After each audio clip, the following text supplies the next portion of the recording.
ছাত্ররা শিক্ষককে বলতেছে, স্যার আমাদেরকে একটি গল্প শোনান। শিক্ষক বলল, তাই নাকি, তাহলে শোনো। শিক্ষক একটি বোতল হাতে নিলেন, হাতে নিয়ে জিজ্ঞাসা করলেন, এর ভিতরে কি আছে? বলল যে, স্যার পানি আছে। শিক্ষক বোতলের মুখটা খুলে পানিগুলো ফেলে দিলেন। ফেলে দেওয়ার পরে জিজ্ঞাসা করলেন, বলো তো এই বোতলের মূল্য কত?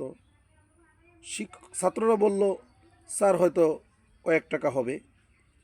শিক্ষক বললেন যে, এই বোতলের মধ্যে যদি পানি থাকে তাহলে তার মূল্য দাঁড়াবে 15 থেকে 20 টাকা। যদি এই বোতলের মধ্যে জুস থাকে তাহলে তার মূল্য দাঁড়াবে 30 থেকে 35 টাকা।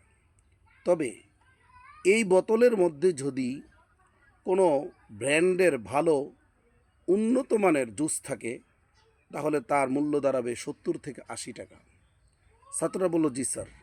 শিক্ষক বললেন, দেখো, একজন মানুষ, তার ভিতরে যদি ভালো গুণ থাকে, আসলে গুণের দ্বারাই মানুষকে প্রকৃত দামি মানুষ হিসাবে পরিচয় পাওয়া যায়, তার উপরের লেভেল দিয়ে নয়।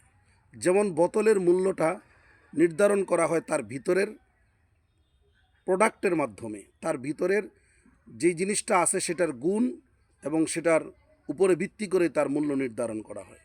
ঠিক তেমনিভাবে একজন মানুষের ভিতরে যদি ভালো গুণাগুণ থাকে, তাকে সেই গুণের উপরে ভিত্তি করে তার মূল্য মর্যাদা নির্ধারিত হয়।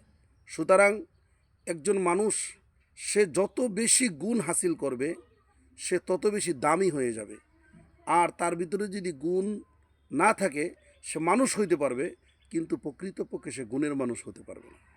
ছাত্ররা বললেন, স্যার আমরা এই ছোট্ট একটা বোতলের মাধ্যমে অনেক কিছু বুঝে ফেললাম।